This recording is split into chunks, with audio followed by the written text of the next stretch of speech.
Meanwhile, American President Joe Biden has held a formal press briefing marking his very first year in office. Speaking of the country's fight against COVID-19, President Biden said that the United States is actually now in a better place to fight the virus than it was when he had become president exactly a year ago. But Biden has also admitted that more could have, of course, been done earlier to try and boost the COVID-19 testing when the Omicron variant emerged.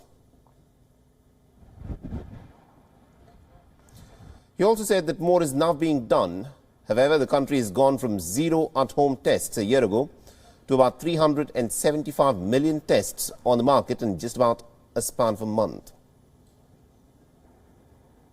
It's been a year of challenges, but it's also been a year of enormous progress.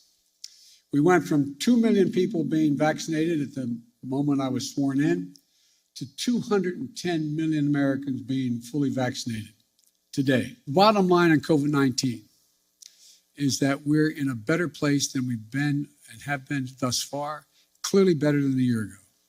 We're not going back to lockdowns. We're not going back to closing schools.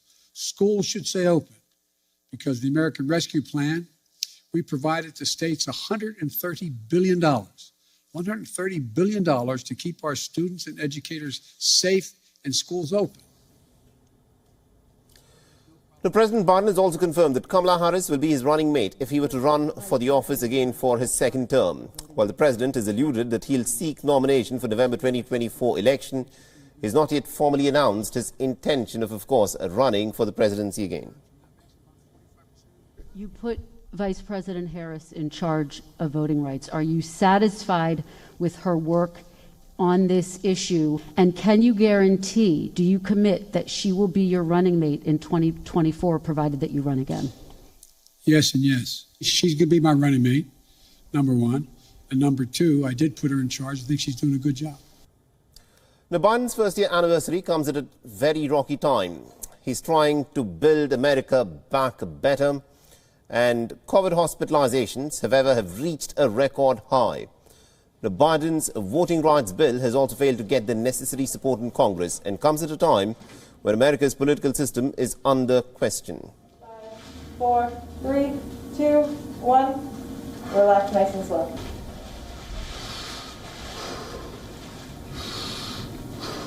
All right, your lungs sound pretty clear to me. And our correspondent Susan Tehrani has been tracking the story very closely for us and has sent us this report from New York. Take a look.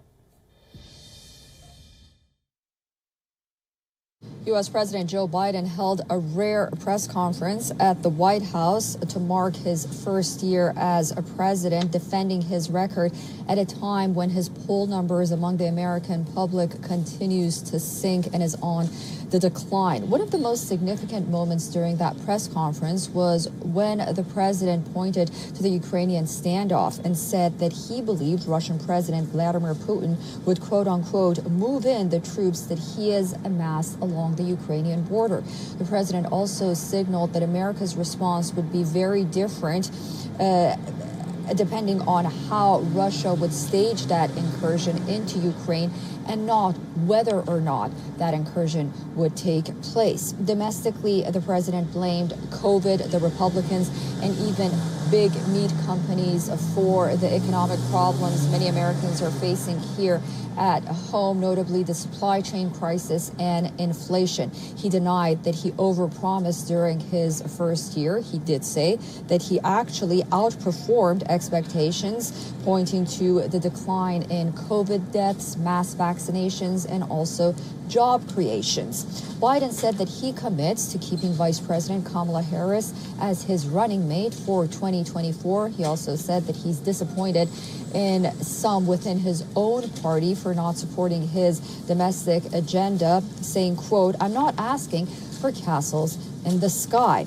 Regarding his signature Build Back Better bill, the president did admit that that bill will likely be broken up into pieces in order for it to get passed on Capitol Hill.